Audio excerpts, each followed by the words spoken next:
Muy buenas tardes, muchísimas gracias por acompañarnos.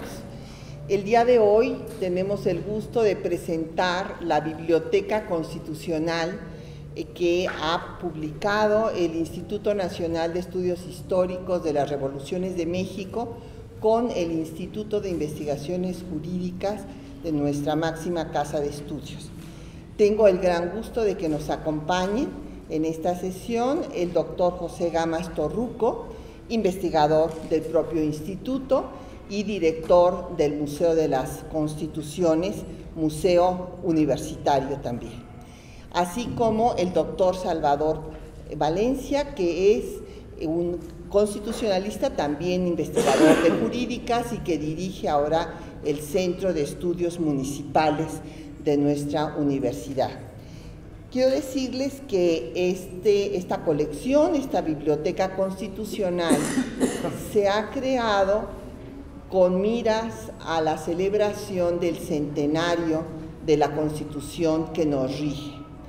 Y lo primero que hemos hecho es reeditar con estudios nuevos todas las obras clásicas que dan cuenta tanto de la historia de la Constitución, cómo se gesta, de los propios constituyentes, como obras fundamentales que son preconstitucionales, como las que dan cuenta de la soberana Convención de Aguascalientes, donde se plantearon las soluciones más radicales a las demandas de la Revolución.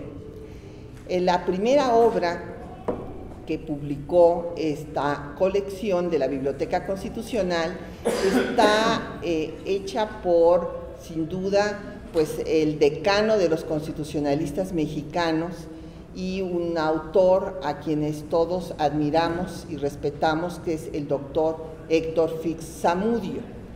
Él hizo el estudio, desde mi punto de vista, más lúcido, más importante que se ha escrito hasta la fecha sobre la Constitución de 1814, que lleva el bellísimo título del Decreto Constitucional para la Libertad de la América Mexicana. Ahí el doctor Fix Zamudio nos demuestra que la Constitución de 14 no es una copia de la Constitución de Cádiz de 1812, porque es una constitución mucho más avanzada que la Constitución liberal española, que todavía, entre otras cosas, considera la esclavitud. Y la Constitución de 14 lo único que toma de la de 12 es la organización de las diputaciones, o sea, para las elecciones se toma el sistema electoral, pero la inspiración mayor que tiene la Constitución de 14 son las constituciones francesas, en particular la Constitución de 1793. Por otra parte, el doctor Fix Zamudio, en esta obra que ustedes pueden encontrar en la Biblioteca Constitucional, nos da cuenta de la vigencia de esta Constitución, que algunos autores habían considerado que, como era una Constitución que se dio en plena guerra insurgente, no había tenido vigencia, lo cual pues se desmiente con toda la documentación que hay respecto a cómo se impartió inclusive justicia con el marco de esta Constitución, con la documentación que hay en el Archivo General de la Nación. Por otra parte, el doctor Fix, con esto terminaría yo mi comentario en torno a esta obra que fue la que abrió la colección, también demuestra la trascendencia que tiene esta, porque todos los temas de garantía de los derechos individuales, de las libertades, ya están en esta primera Constitución y desde luego se van a encontrar en las constituciones posteriores.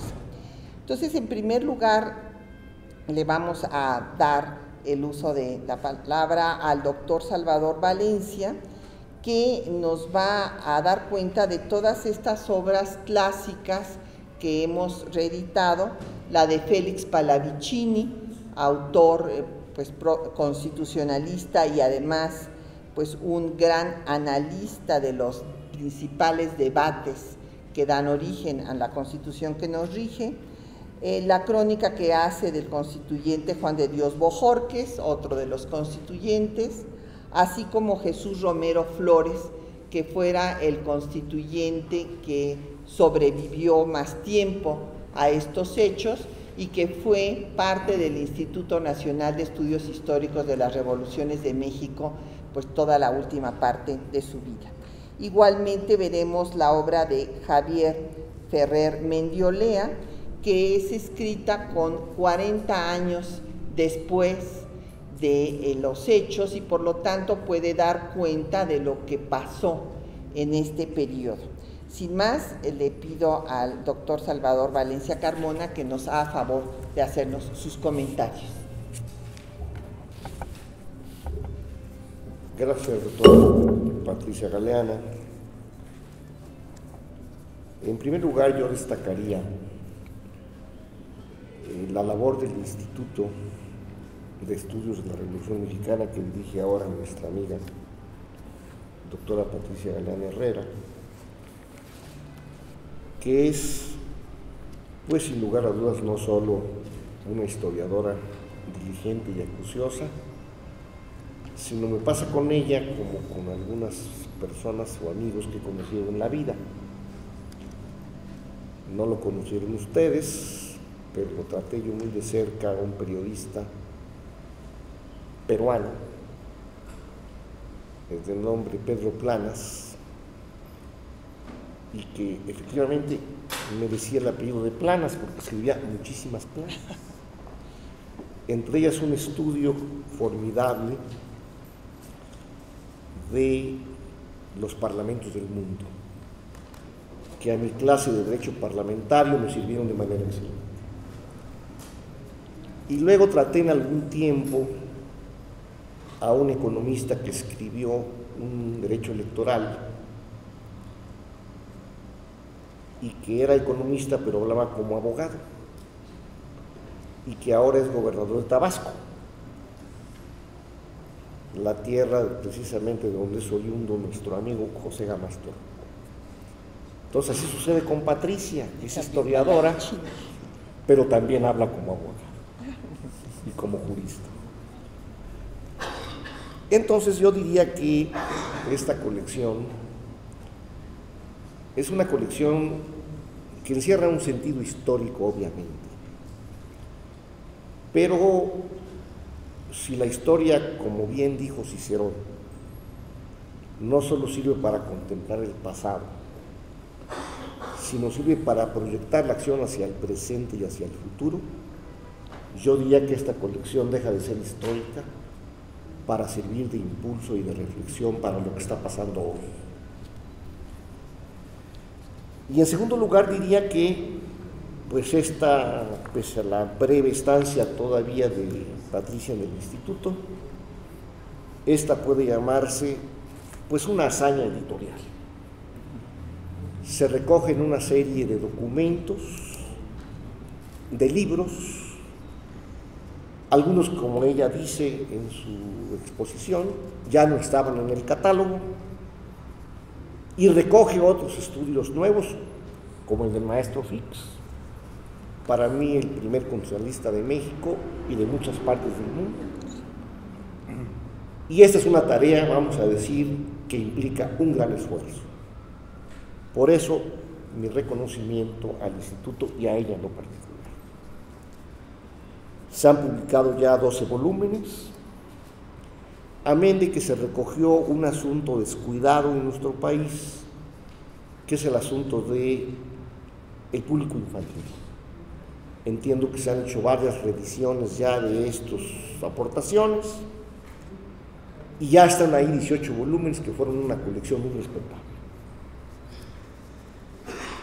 Y se me ha pedido que yo pues hable de algunas de estas obras para invitarlos primero a que las lean y antes a que las compren también.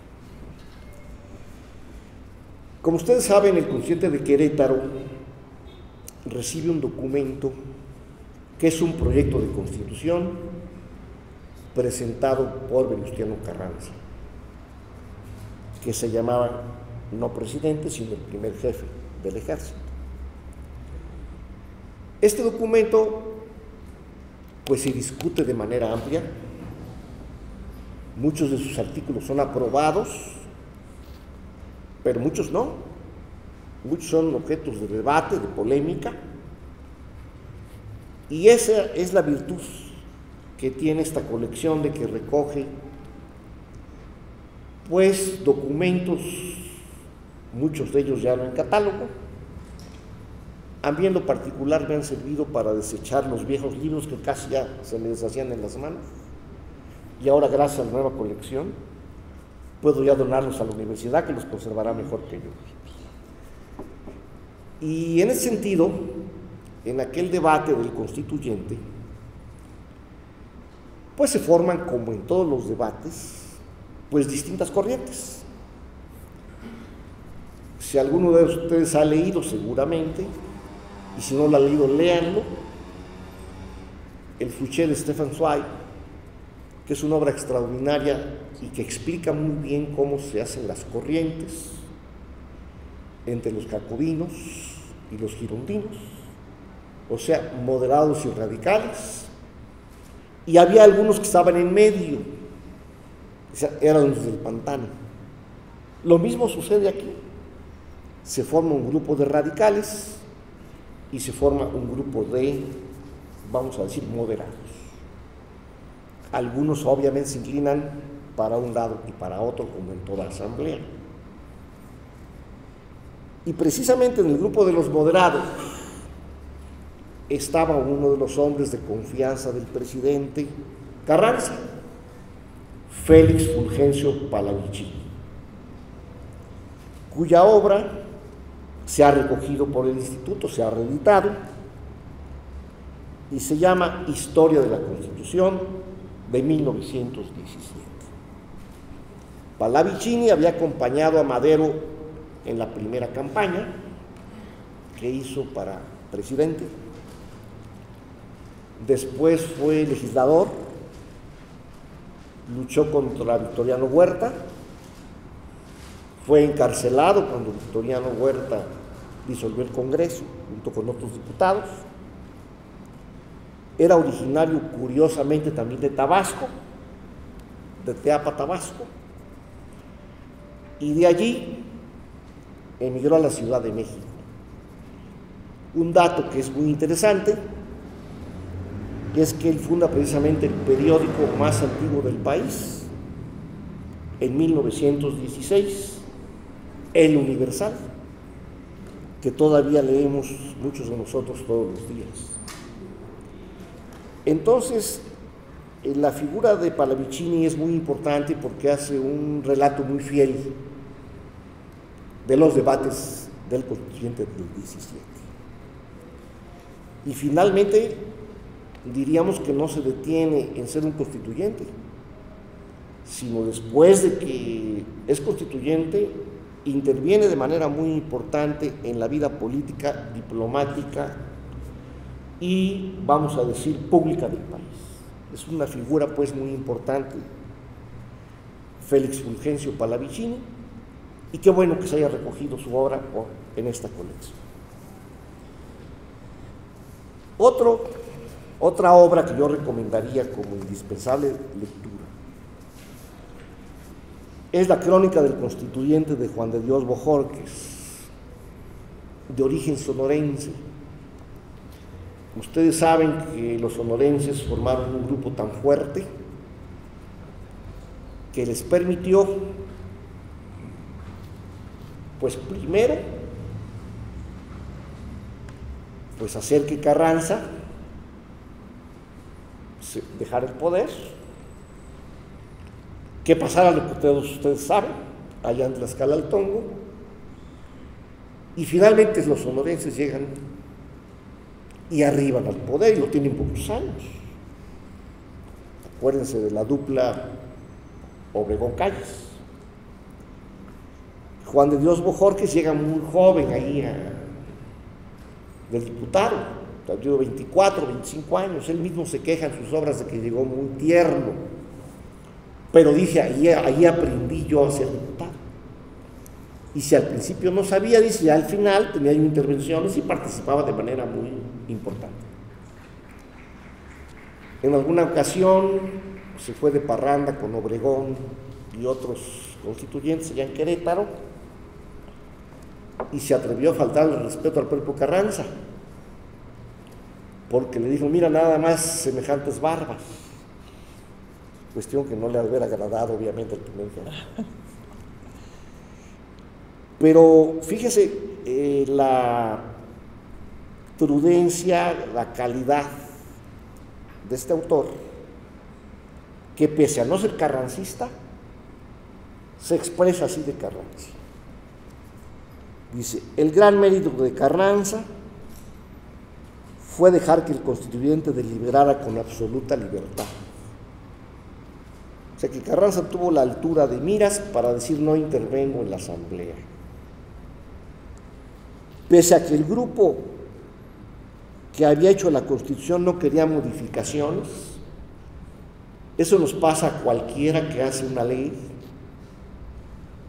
a cualquiera que hace un documento, sobre todo cuando algunos autores famosos o escribidores le hacen carta, algunos mensajes a los políticos, pues les cae muy mal, pero los políticos llegan y les corrigen la plana.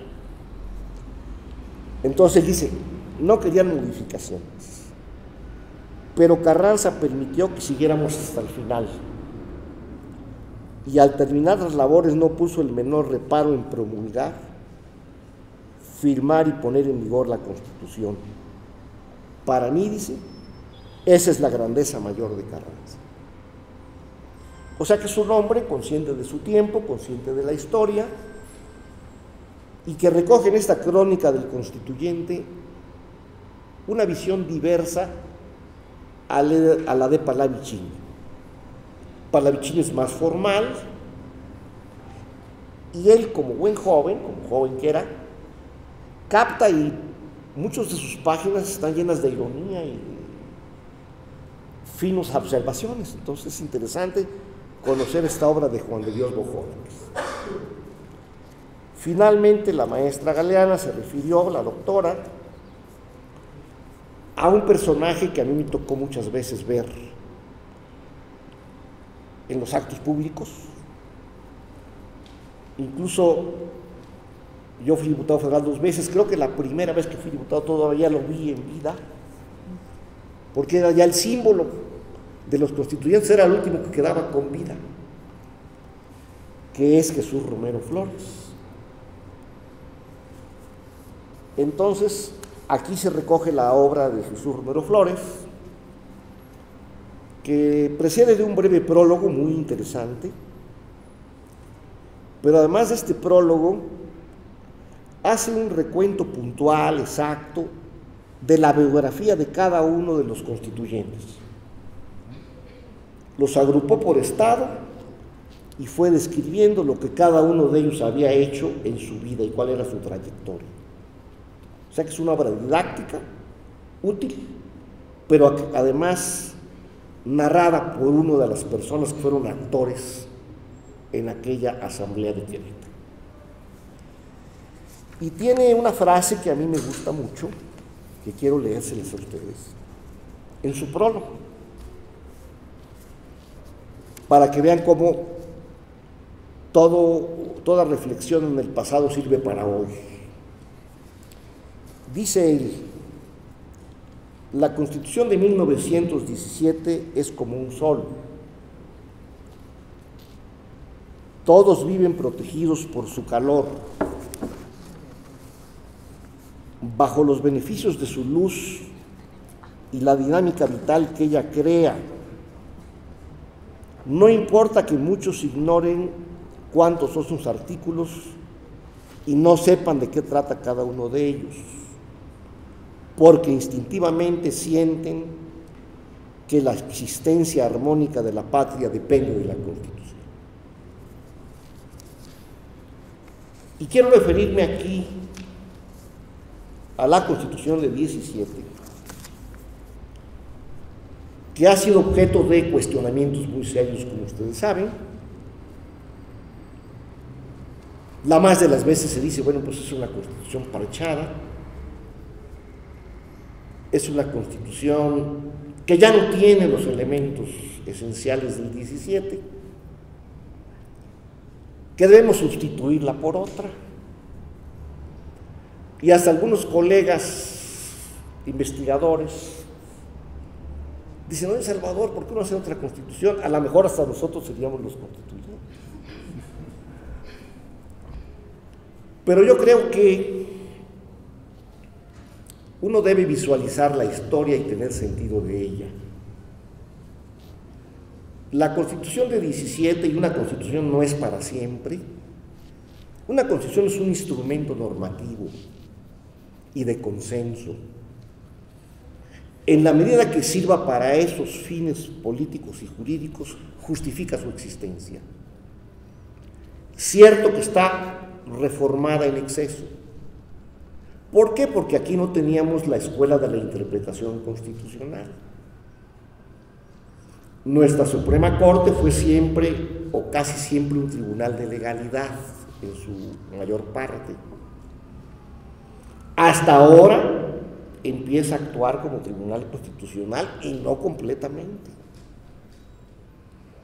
Incluso ahora que se están seleccionando los jueces constitucionales, está en debate las candidaturas que propuso el presidente. ¿Por qué? Porque los ministros no deben ser, yo creo, de la carrera judicial de manera absoluta, pero tampoco deben ser unos improvisados. Los jueces constitucionales deben ser, hombre, abogados que hayan tenido mucho éxito del foro, ¿por qué no? Grandes maestros universitarios, juristas, teóricos, pensadores, y no solamente tampoco magistrados, porque ser exclusivamente funcionario judicial deforma la óptica y piensa solamente como jueces de manera estrecha. Y se los digo porque yo trabajé en el Poder Judicial cerca de 7 años, allá en mi juventud, y todos piensan que exclusivamente el ángulo judicial es el importante. Y ustedes observan en los estados cómo los magistrados de circuito, los jueces de distrito se reúnen como si fueran pequeños grupos. Y eso no es sano. Entonces, en este momento, el presidente acaba de mandar una terna que yo pienso que es un modo de nombramiento que debe realizarse tanto a nivel federal como a nivel local. Porque si es como hace el presidente proponiendo ministros, lo hacen los gobernadores. Y mientras los gobernadores y el presidente propongan de manera tan libre a los candidatos, luego en la práctica estarán sometidos a los designios del Ejecutivo. El proceso creo que debe ser mucho más abierto, mucho más selecto, y deben estar sujetos a un escrutinio público muy importante. Pero volvamos al punto en que estábamos. Esta Constitución ha servido ya durante 100 años como un instrumento de consenso para los partidos y las fuerzas políticas. Mientras siga sirviendo así, tendremos Constitución de 1917 para muchos años. Es todo. Gracias.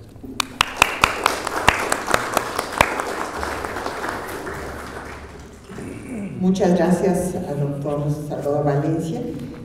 Además de hacer este recorrido sobre las obras de los constituyentes que hemos reeditado, pues me parece muy oportuno que trate ese tema que está a debate actualmente, sobre la vigencia de nuestra Constitución y en ese sentido pues que salga al paso de estas críticas de que sí es una Constitución muy parchada. Ciertamente, como él dice, tal vez ha tenido más reformas que las que se desearían. Desde luego hay unas indispensables, como cuando se reforma el artículo 34 de la Constitución en 1953 para que las mujeres seamos ciudadanas, imagínense.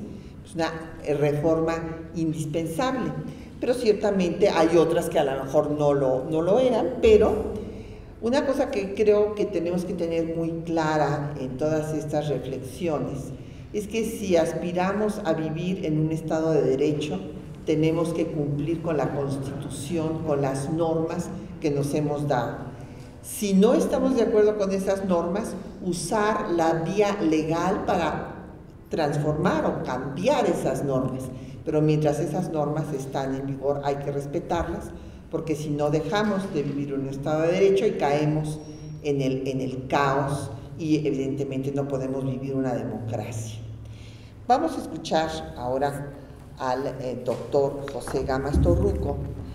Él nos va a hablar de las obras preconstitucionales, o sea, de lo que significó la convención, la soberana convención a la que primero convocó el primer jefe, Venustiano Carranza, en esta ciudad, una convención de los militares revolucionarios, y que de aquí se trasladó a Aguascalientes para cumplir con el Pacto de Torreón e incorporar a los villistas y después a los zapatistas, y acabó declarándose soberana, desconociendo al primer jefe y haciendo el programa de reformas políticas, económicas y sociales que refieren a algunas de las obras que se van a presentar. Desde luego tenemos primero la de don Vito Alessio Robles, que fuera pues miembro de esta convención revolucionaria y que por su trabajo periodístico pues va a hacer una crónica excelente de todo lo que sucedió en la convención. Después la obra de Florencio Barrera Fuentes, que nos da en 3 volúmenes todo lo que sucedió en esta convención, las actas de las sesiones, etcétera, y 2 obras nuevas sobre la convención que publica el Instituto, la de Felipe Ávila con una nueva visión de estos acontecimientos a 100 años de que acontecieron, y la de las semblanzas biográficas de los hombres de la convención. Escuchamos al doctor José Gamas Torruco.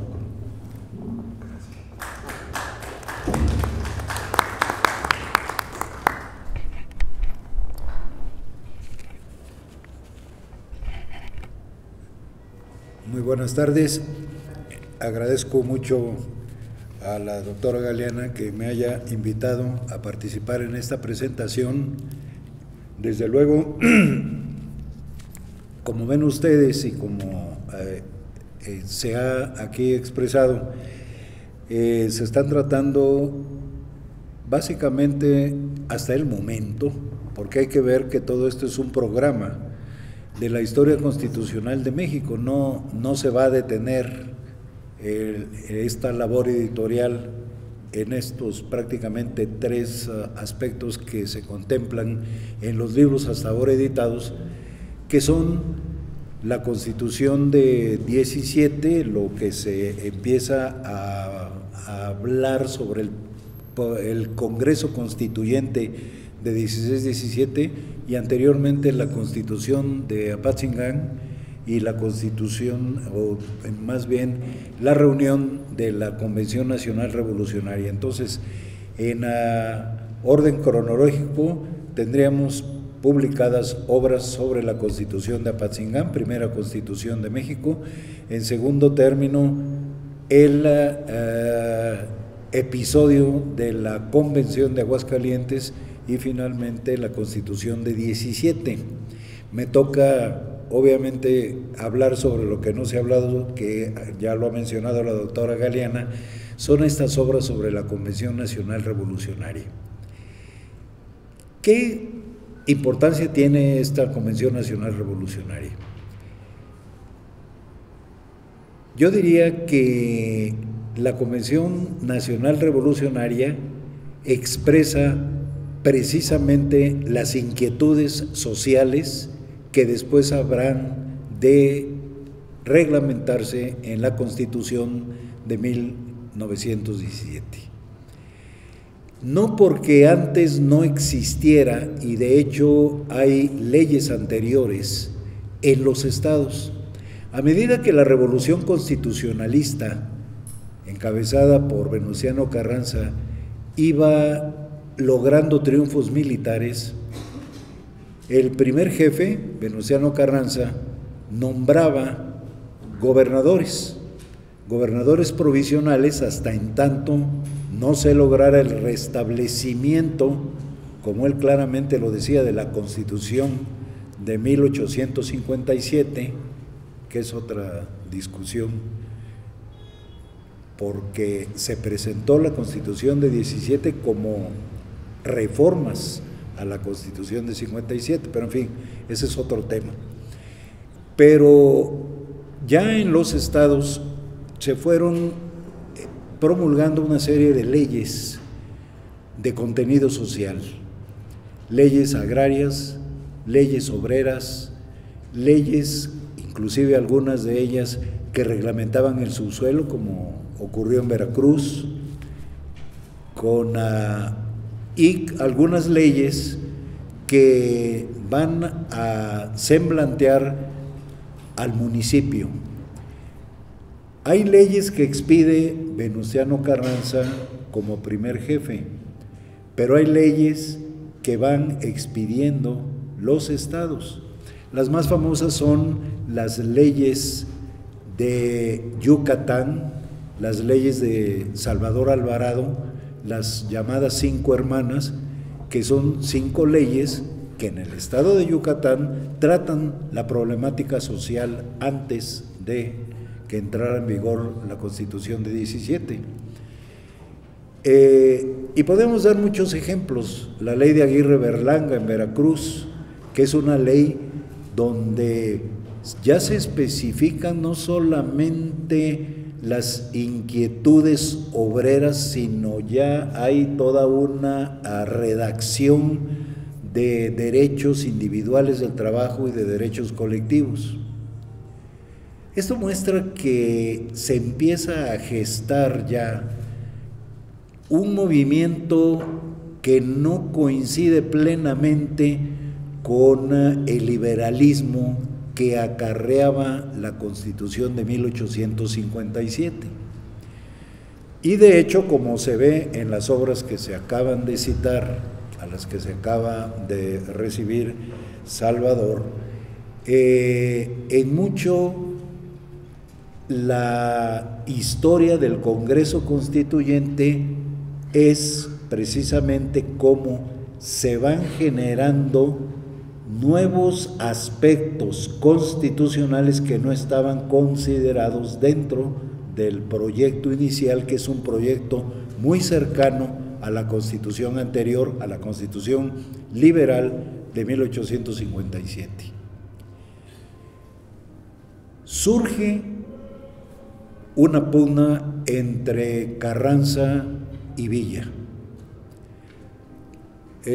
Mucho se puede decir de esa pugna. Hay aspectos que quizás podríamos decir que derivan del temperamento de ambos, pero en realidad hay también una inquietud de Villa, que por cierto expide una ley agraria muy interesante que expresa toda una visión de lo que el norteño pensaba acerca de la revolución agraria, distinta del concepto sureño de Zapata. En fin, esto es muy importante porque la Convención de Aguascalientes es una convención de prácticamente estos dos jefes. Asiste el general Obregón como representante del primer jefe, pero ya la Convención de Aguascalientes tiene un sentido, yo diría, totalmente social. Ya se viene a expresar precisamente lo que después serán las grandes reformas sociales de la revolución. Hay pues un conjunto, por eso mencionaba la doctora Galeana la legislación prerrevolucionaria, porque la Constitución de 17 no aparece de la nada, no aparecen todas estas declaraciones de derechos agrarios y obreros sino de antecedentes muy serios, y la Constitución, la Convención de Aguascalientes es la generadora de mucho de esta ideología, y yo siento que es la Convención de Aguascalientes la que acelera que efectivamente los derechos sociales se incluyan en la Constitución, porque no fue broma el que ejércitos, y nada menos el ejército de la Convención, llega y toma la Ciudad de México. Carranza tiene que restablecer el gobierno en Veracruz, y con este contenido social pues era claro que no iba a prosperar una constitución simplemente liberal, sino que se iba a transformar en lo que fue la constitución vigente, de la que tendremos oportunidad después de platicar en otras ocasiones, que por primera vez en el mundo adopta estos derechos de tipo social. Respecto de las obras, en particular, le tengo una gran devoción a los 3 volúmenes de Florencio Barrera Fuentes. Florencio Barrera Fuentes fue amigo mío. En su momento nos tocó a los dos representar en el extranjero a nuestro país. Nos hicimos muy amigos y él me hizo saber del trabajo que le costó recolectar las primeras actas, que es una cosa muy importante porque no siempre se encuentran las actas de los congresos constituyentes, y él fue a rastrear y finalmente aparecieron algunas actas. Después ya se recuperaron otras, pero no solamente él fue un recolector, sino fue un verdadero investigador, y ahora su obra se reedita en 3 tomos. Yo la recomiendo porque esa es de primera mano la celebración de la Constitución en todos sus aspectos. La obra de Vito Alessio Robles es muy importante. Vito Alessio Robles es uno de los cronistas olvidados de la Revolución Mexicana, y es un hombre que, independientemente de su participación, yo encuentro sus juicios siempre muy serenos y muy moderados.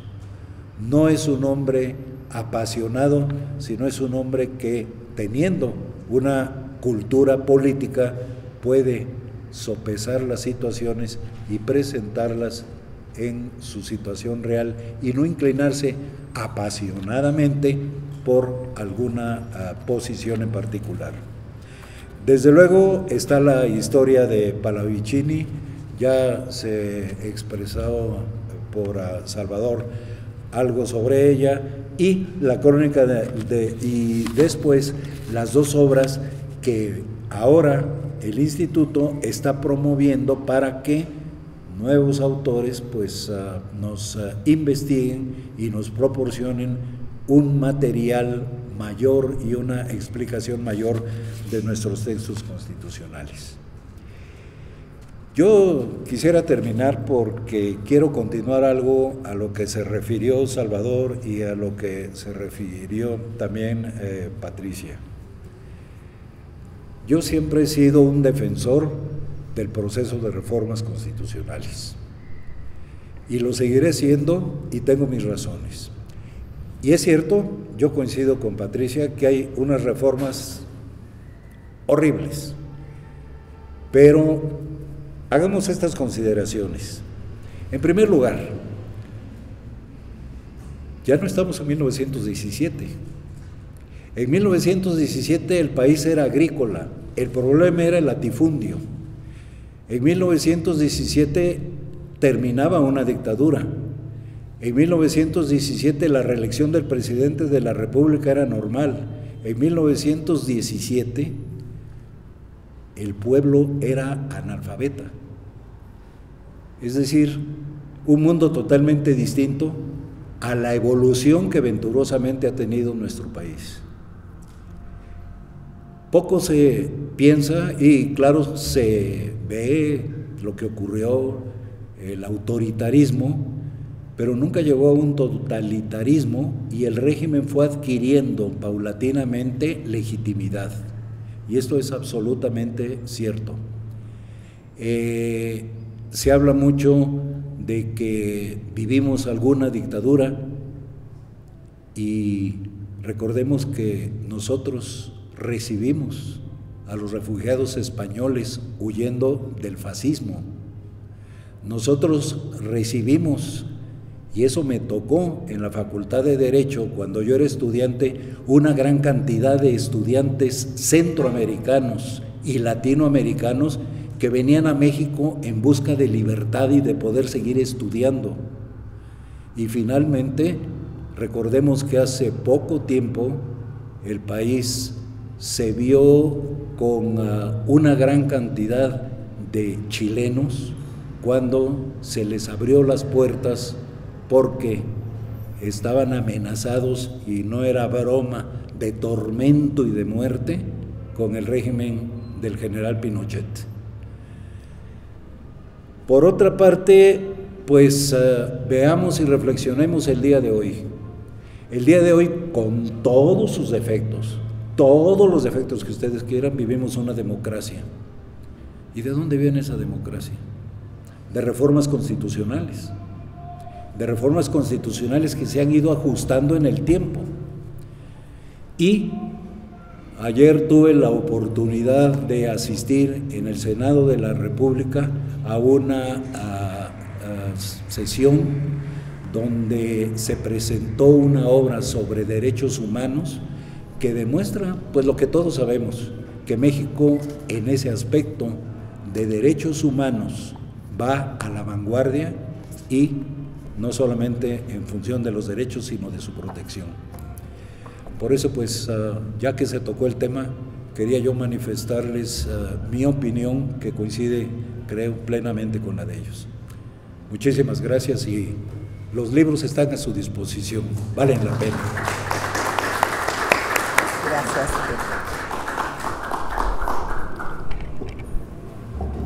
Muchas gracias al doctor José Camacho Torruco. Yo quisiera, para concluir esta presentación de esta primera parte de la biblioteca en efecto no solamente tiene estos 18 títulos que se han presentado, sino también tenemos 6 biografías de constituyentes para niños, y una obra que quisiera yo recomendarles también, que es la glosa de la Constitución en sonetos por Griselda Álvarez. Yo creo que es la única constitución en el mundo que tiene una obra poética, que se ha hecho con ella una obra poética. Y para muestra les voy a leer 2 sonetos. El del artículo 27, uno de los artículos fundamentales, ya que, como bien sabemos, el tema de la tierra fue un tema central en la lucha revolucionaria. Y nos dice doña Griselda: propiedades de México, la tierra, su mar territorial, laguna, lago, estas playas, belleza en que me embriago, estos bosques donde el calor me encierra, planicie, abismo, todo lo que aterra y lo que no cuando la luna apaga, las cauces, los esteros donde vago, ahita de crepúsculos y sierra, zócalo de las islas submarino, 200 millas náuticas poseo, una rica nación si la examino, con petróleo, con minas, con deseo de tener democracia por destino y de ser soberana por fogueo. Y otro artículo en donde van a ver ustedes el sentido del humor de esta gran poeta mexicana que fuera la primera gobernadora en la historia de México. El artículo 130. Aunque haya embajador del Vaticano, extrañas siempre son las relaciones, pues la historia nos marca las razones que tiene alerta a todo mexicano.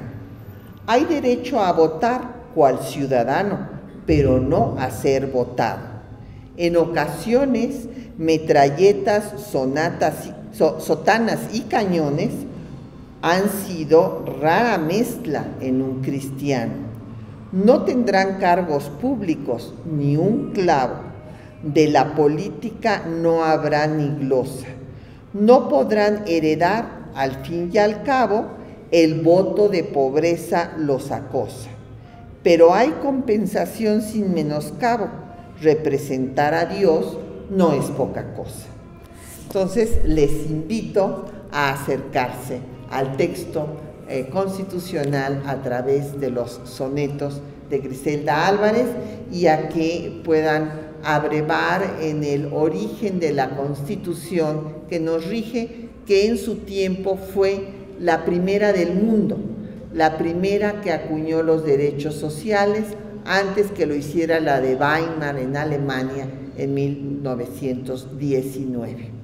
Y ojalá que les interese leer sus volúmenes para entender por qué debemos estar orgullosos de estos constituyentes y por qué debemos de preservar su obra y modificarla todas las veces que sean necesarias, pero respetando el espíritu esencial que le dio la revolución a esta Constitución, que es el respeto no solo a los derechos del individuo, las garantías individuales, sino los derechos de los colectivos de trabajadores del campo y de la ciudad.